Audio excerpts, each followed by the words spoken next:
Sorry, I am apologetic for the late. चलिए फिर अब हम शुरू कर लेते हैं एक बारी, क्योंकि फाइनली हमारा एक ही मकसद है, वो है पढ़ाई करना। चलिए थोड़ा लेट भी हो गया तो चलिए उस चीज़ को हम लोग आई होप आप इग्नोर करेंगे और अपनी पढ़ाई को कंटिन्यू करेंगे। जैसा कि इंग्लिश का वीडियो मैंने ऑलरेडी अपलोड कर दिया है, तो आप लोगों ने वो अब तब तक उसको देखेंगे जब तक ये भी आ जाएगा। ठीक है, चलिए यहाँ पे ना जो हमने कल पढ़ा था उसमें एक ये छोटा सा कॉलम दिया हुआ था इधर की तरफ में। ये देखिए, इसमें एक चीज़, क्या आप जानते हैं, ऐसा कुछ लिखा है। तो इसमें बड़ी इंपॉर्टेंट नॉलेज दी होती है। इसमें देखिए दिया हुआ है न्यूजीलैंड के एडमंड हिलेरी। न्यूजीलैंड के कौन थे? Edmund Hillary. ये नाम है एडमंड हिलेरी, न्यूजीलैंड जगह है जहाँ के रहने वाले थे वो। तथा भारत के तेंजिंग नोर्गे शेरपा, भारत के शेरपा और न्यूजीलैंड के हिलेरी। देखिए न्यूजीलैंड कहाँ है? जहाँ आपने कल ऑस्ट्रेलिया देखा होगा ना, आपने ये वाला ऑस्ट्रेलिया ऐसा कुछ है, ऑस्ट्रेलिया ऐसा आपने देखा होगा, तो न्यूजीलैंड यहाँ है इसके इधर में। अब देखिएगा, अभी मैप में दिख रहा होगा आपको। ठीक है, 1953 29 मई को पृथ्वी के सबसे ऊंचे शिखर कहाँ गए? Mount Everest. इसकी ऊंचाई कितनी है? 8848 मीटर। ये देखिए, ऊंचाई हमेशा मीटर में नापी जाती है, आप इस चीज़ को भी ध्यान रख लीजिएगा। ठीक है साहब, ऊंचाई गहराई हमेशा मीटर में नापी जाएगी, अगर कुछ और पैमाना उसमें नहीं दिया है तो। ठीक, ये है। अगर ये तो हो गई यानी कि जैसे कहते हैं मेल की बात। अब जापान की जुंको ताबेई विश्व की पहली महिला थी। जुंको ताबेई, जापान से जैसे जापान और जैसे जुंको ताबेई, आपको याद रह जाएगा आसानी से। 16 मई 1975 को एवरेस्ट पर कदम रखा था उन्होंने। ये है दुनिया की, विश्व की। और भारत की कौन है? बछेंद्री पाल, जो कि कब गई? 84 में। ठीक है, आप यहाँ एक चीज़ देख रहे होंगे कि मई में ही ये लोग भी गए हैं, मई में ये लोग भी गए हैं। तो मई में जाने के पीछे कोई वजह होगी, मन तो और भी होता है, लेकिन मई में जाने के पीछे कोई वजह है, और वो है वहाँ पे मौसम का ठीक होना, है ना, बर्फ़ का थोड़ा सा कम होना। आप समझते हैं कि मई के महीने में हमारे इधर गर्मी होती है ना, तो गर्मी होगी तो बर्फ़ जो है वो पिघल रही होगी, तो जाने में आसानी होगी। समझ गए बात को? ये छोटी सी इन्फॉर्मेशन थी, तो आप इस चीज़ को देख लेंगे एक बारी। यहाँ तक हमने कर लिया, और आज हम एक नए मंडल में आए हैं जिसको कहते हैं जैव मंडल, और जिसको कहते हैं हाइड्रोस्फीयर।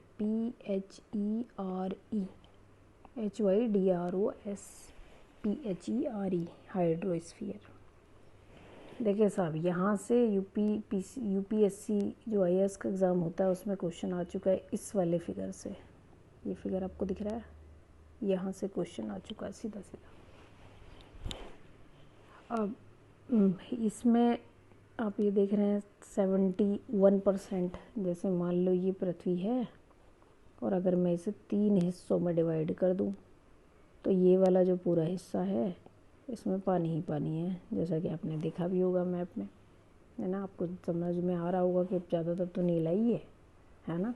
तो ये इसके 71% पे पानी है। ठीक, और जो ये बचा हुआ भाग हो गया, फिर बचा कितना? 71। ये टोटल तो 100% हो गया, तो बचा कितना? 29%। ये क्या है? ये ज़मीन है, स्थल है, जिस पर सारी चीज़ें, पर्वत, पहाड़, पठार, मैदान, घाट, ये सब, है ना। तो ये हो गया। अब आप ये देखिए, अगर हमारे यहाँ पर 71% पानी है, तो फिर तो पानी की किल्लत कभी होनी ही नहीं चाहिए। होना चाहिए कि नहीं? दिमाग में ये बात तो आती होगी। अब लेकिन प्रॉब्लम है फिर भी पानी को लेकर के, तो वो प्रॉब्लम क्यों है वो हमें समझनी है।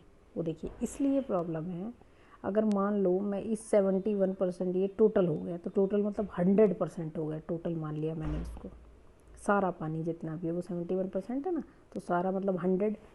अब इस 100 में से भी 97.2, ये आपने दिख रहा है यहाँ पे आपको, 97.2% पानी जो है वो महासागरों में है। और महासागर में है कि पानी का कैसा हो जाना? खारा हो जाना। सोडियम क्लोराइड उसमें बहुत ज़्यादा होता है। यानी कि वो डायरेक्ट आपके यूज़ में नहीं आ सकता। ये बात समझ में आती है कि नहीं? अब देखिए साहब, आपने ये लिया 100, आपने इसमें से माइनस किया 97.2%। तो अब आप बताइए मुझे कि यहाँ पे कितना बच गया। ये तो 8 बच गया, ये तो 8 बच गया। 9 में से 7 गया तो कितना बच गया? 2 बच गया। यहाँ तो 9 हो गया, तो 9 हो गया, तो 2.8 पानी बचा अभी। 97.2% तो महासागरों में, तो ये तो हमारे किसी काम का नहीं, ये तो गया, मतलब डायरेक्ट यूज़ में तो नहीं आ सकता।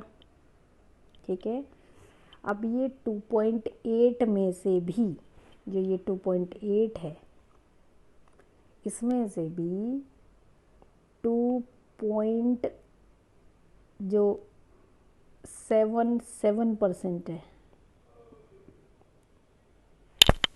2.8 यानी कि ये हो गया, ये वो किस में है? वो बर्फ़ के रूप में है या तो, और या तो फिर जो नीचे से हम जो नल में से पानी निकालते हैं, या तो उसमें भूगर्भ में, यानी कि ज़मीन के गर्भ में है, गर्त में है, नीचे है, जो हम ये लगाते हैं, सारी मोटर लगा के खींचते हैं पानी ऊपर। उसमें से भी जो 2.8 बचा, उसमें से भी 2.77 जो है वो किस में हो गया? वो हो गया हमारा बर्फ़ के रूप में, जो ग्लेशियर है, जो ग्लेशियर है, जो बर्फ़ जमी हुई है वो है, या फिर जो ज़मीन के अंदर है वो है। ठीक, अब आप इसको भी माइनस कीजिए। अब जब आपने इसको माइनस किया तो ये बचा कितना? 3.03% जो पानी है सिर्फ वही पीने योग्य है,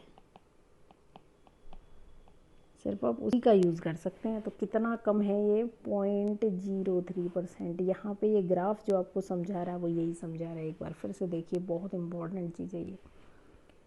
सारा पानी है कितना परसेंट? 71%। एक सेकेंड रुकिए,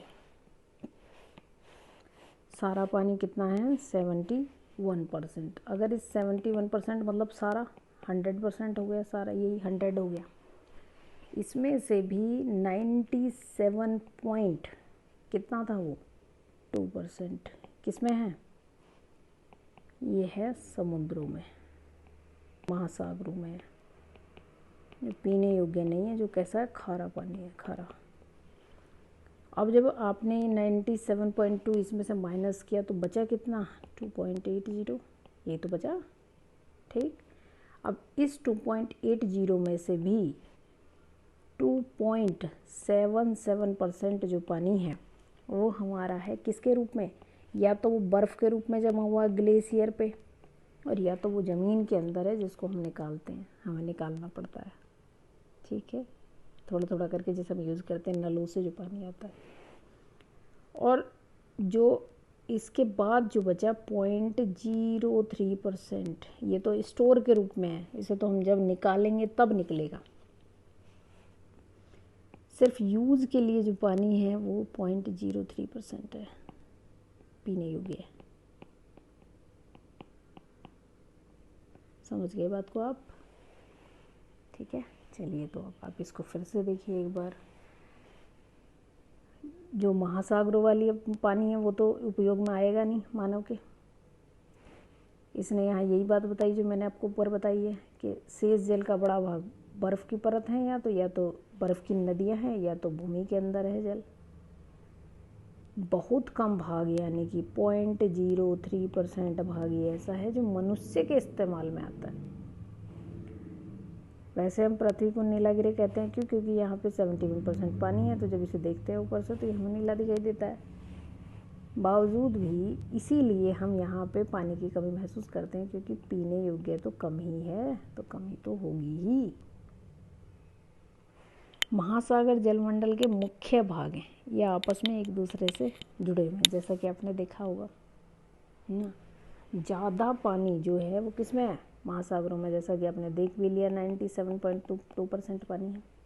ठीक है, महासागरीय जल जो है वो आपने कभी देखा होगा, किसी फिल्म में देखा होगा, किसी में देखा, उसमें गति होती रहती है, यानी कि कुछ ना कुछ मूवमेंट उसमें हिलन डुलन होती रहती है। देखा होगा उसमें लहर सी चलती रहती है एक, हो सकता है कभी वो तेज़ चल रही हो सकता है कभी वो धीरे चल रही हो, ऐसा हो सकता है ना। तो लेकिन वो मूवमेंट में रहता है, वो कभी भी चुप नहीं रहता, क्योंकि ज़मीन के अंदर कुछ ना कुछ हलन चलन हो रही है हमेशा। अब इसमें तरंग हो सकती हैं, ज्वार भाटा आ सकता है। तरंगें तो यही जो आप देखते हैं कि हवा के मोमेंट से जो हवा चलती है, अगर पानी के सरफेस पे, जैसे अगर ज़मीन पे हवा चलती है तो कुछ मिट्टी के कणों को कहीं उड़ा के ले जाएगी, कूड़े को, जो खाली कागज़, पॉलीथीन, ये सब चीज़ें पड़ी रहती हैं तो उनको उठा के एक जगह से दूसरी जगह ले जाती है। तो अगर वो पानी पे चलती होगी, यानी कि समुद्र के ऊपर भी तो वो है ही, अगर वहाँ पे भी चल रही होगी तो पानी को इधर उधर करेगी। वही उसी की वजह से जो उत्पन्न होती हैं वो तरंगें होती हैं। एक यहाँ पे दिया हुआ है ज्वार भाटा। ज्वार भाटे का मतलब होता है, ये मान लीजिए ये है पृथ्वी, ठीक है, और ये है सूर्य, ठीक है। देखिए ये जो है ना फिगर दोबारा मैं बनाऊंगी ताकि ये आपको यहाँ बनाना, तीनों एक लाइन में बनाते हैं। मान लो ये है हमारी पृथ्वी, ये है चंद्रमा, ये हो गया अर्थ, ये हो गई मून, और ये हो गया सूरज, सन। मैंने आपको बताया है कि सबका अपना अपना एक ग्रेविटेशनल फोर्स होता है जो हर चीज़ को अपनी तरफ खींचने की कोशिश रहता है। तो जिसका ज़्यादा ग्रेविटेशनल फोर्स होगा वो उस चीज़ को अपनी तरफ खींचने में कामयाब हो जाएगा, ऐसा होता है। तो जब ये तीनों एक ही दिशा में हैं, एक ही तरफ हैं तीनों की, तो ये इसे खींच रहा होगा। जब ये इसे खींच रहा होगा तो इसका गुरुत्वाकर्षण बल भी बढ़ गया होगा, तो ये भी इसे खींच रहा होगा कि नहीं। तो ये ज़मीन है, ये पृथ्वी है, तो इसी पे तो समुद्र है। अब यहाँ मान लो ये पानी भरा हुआ है, यहाँ पे ये पानी भरा हुआ है इसमें, यहाँ पे, तो अब क्या होगा कि ये पानी ऊपर उठ जाएगा बहुत, इसके गुरुत्वाकर्षण बल के कारण बहुत आगे तक चला जाएगा तट पे। मान लो यहाँ पे मैं बनाती हूँ ये, और ये कोई पर्वत है, ये पानी भरा हुआ है यहाँ पे, ऐसा मैंने बनाया। और भैया ये यहाँ है, तो इन जब ये मून है, पानी खींचना शुरू करेंगे तो पानी क्या होगा, बहुत आगे तक तट पे चला जाएगा खींच के, यहाँ से निकल के और इधर चला जाएगा। और जब यहाँ से पानी खींचेगा आगे जाएगा तो दूसरी तरफ तो खाली भी होगा ना, ये वाली चीज़ खाली हो जाएगी यहाँ से। यही तो चल रहा है भाई, एक चीज़ को भरने के लिए अगर कोई चीज़ दूसरी तरफ चली गई है। देखिए हमारे पास पैसा कम है, क्यों? क्योंकि अंबानी के पास बहुत ज़्यादा पैसा है, इसलिए तो कम है। अब देखिए, क्योंकि मनी तो लिमिटेड है, तो अगर एक आदमी ने ज़्यादा ले लिया तो ऑब्वियसली वो दूसरे के पास कम होगा ही होगा, ठीक है। तो जब एक जगह से पानी इधर चला गया, मान लो ये पानी इसने खींचा इन दोनों के गुरुत्वाकर्षण बल ने, तो ये पानी जो है ना आगे की तरफ बढ़ जाएगा, तट पे बहुत आगे तक चला जाएगा, और पीछे से जो पानी खींच के सारा इधर चला जाएगा तो इधर खाली हो जाएगा। तो ये वाली जो सिचुएशन है ये है ज्वार, और जो ये वाला है ये है भाटा, पानी का उतरना सिचुएशन।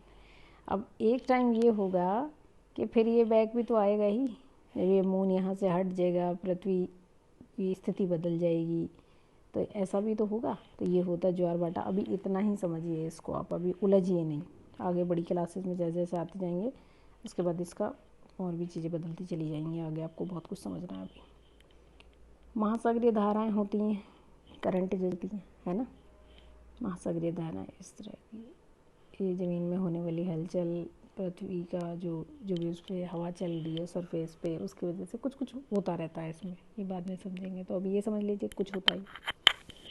3 प्रकार की गति है इसकी, तरंग हो जाएगा, ज्वार भाटा हो जाएगा, धारा हो जाएंगी, ये इसकी 3 प्रकार की गति हो गई जो समुद्र महासागर में होती है। अब देखिए इनकी संख्या कितनी है, ये बड़ा इम्पोर्टेंट चीज़ यहाँ आई है। संख्या है इनकी 5, जो महासागर हैं। महासागरों की संख्या कितनी, 5 है। सबसे बड़ा कौन है, प्रशांत महासागर, उसके बाद कौन है, अटलांटिक महासागर, उसके बाद कौन है, हिंद महासागर, फिर है दक्षिण महासागर तथा है आर्कटिक महासागर।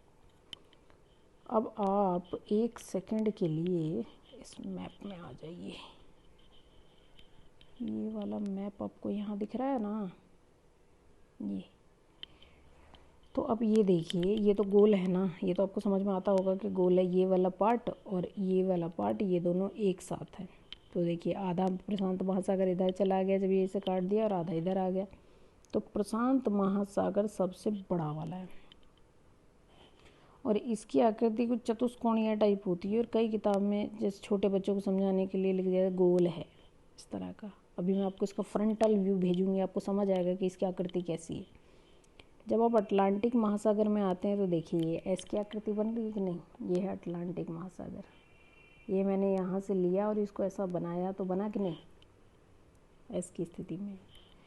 अब थर्ड नंबर पे आता है हमारा हिंद महासागर। ये एकमात्र ऐसा महासागर है जिसका नाम किसी देश के नाम पे लिखा गया है, हिंदुस्तान के नाम पे। ठीक है साहब, हिंद महासागर यानी कि हिंदुस्तान के आसपास वाला, क्योंकि ये वाली लैंड पहले इंडस ही तो थी, यहाँ पे वो नदी एक बहती थी, सिंधु कहते हैं जिसे, तो सिंधु तो इन पर आता नहीं था, उसको हिंद हिंद कहते थे, उसी से नाम बन गया और हिंद महासागर हो गया फिर ये। ठीक है साहब। और एक है हमारा दक्षिण महासागर, आप इसको ध्यान से देखिए, दक्षिण में है। यहाँ देखिए ये 0 डिग्री है, 0 डिग्री के साउथ में है, तो दक्षिण में ये होगा दक्षिण महासागर, यानी कि अंटार्कटिक वृत्त के ऊपर वाला जो महासागर है उसको कहते हैं दक्षिण महासागर। 5 महासागर हैं बड़े बड़े, इसको ध्यान रखिए आप। और एक होता है फिर ये वाला, तो सबसे पहले नंबर 1 किसको दे दिया, प्रशांत महासागर को, नंबर 2 अटलांटिक, नंबर 3 ये वाला हिंद महासागर, नंबर 4 और नंबर 5। ऐसे ही तो था।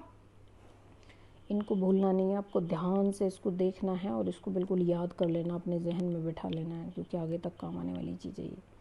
कभी ऐसा नहीं होगा कि हाँ जी अब कहीं दूसरी किताब से पढ़ेंगे तो वहाँ बदल जाएगा। और ये वाली इन्फॉर्मेशन मैं आपको सच बता रही हूँ, आप यकीन मानिए किसी किताब में नहीं दी गई है, मैंने भी पढ़ी है बहुत सारी किताब, फिर वो यहीं तक बता के छोड़ देता है इनके बारे में, इन 2-3 के बारे में।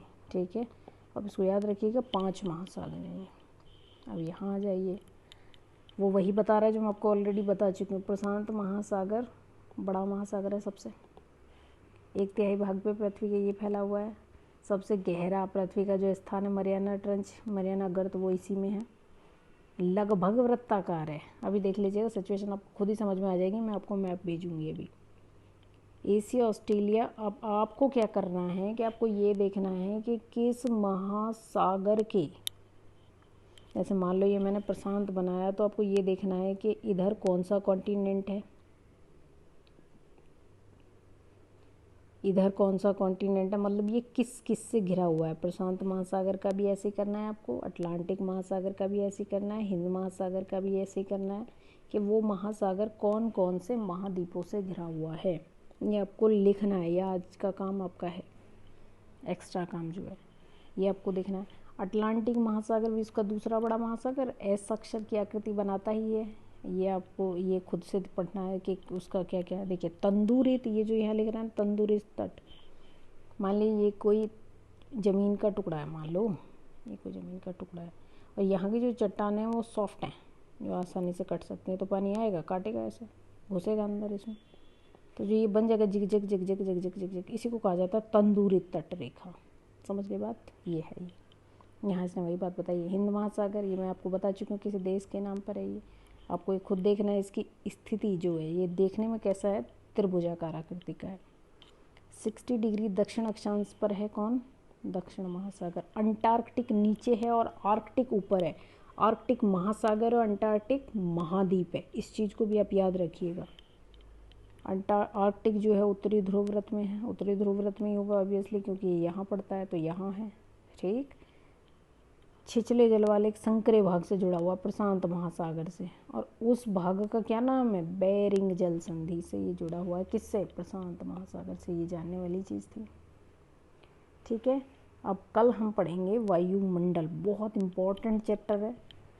आप भी इस चीज़ की जो अहमियत है उसको समझिए और बिल्कुल इसको वैसे ही पढ़िए जैसे मैं आपको पढ़ाते जा रही हूँ। आप ध्यान से धीरे धीरे करते चले जाइए। ठीक है, इतना क्लास में नहीं हो पाता है क्योंकि वहाँ एक तो टाइम लिमिट होता है और दूसरा ये होता है कि आपको मैं वैसा वो चीज़ें नहीं दिखा पाती हूँ जो कि मैं चाहती हूँ कि मैं आपको दिखा पाऊँ। ठीक है, इसलिए आप इस टाइम का भरपूर उपयोग कीजिए, मज़ा आ जाएगा ज़िंदगी में। ठीक, अभी मैं उम्मीद करती हूँ कि आपको सब चीज़ें समझ में आई होंगी। चलिए गए इसी उम्मीद के साथ में, थैंक यू वेरी मच।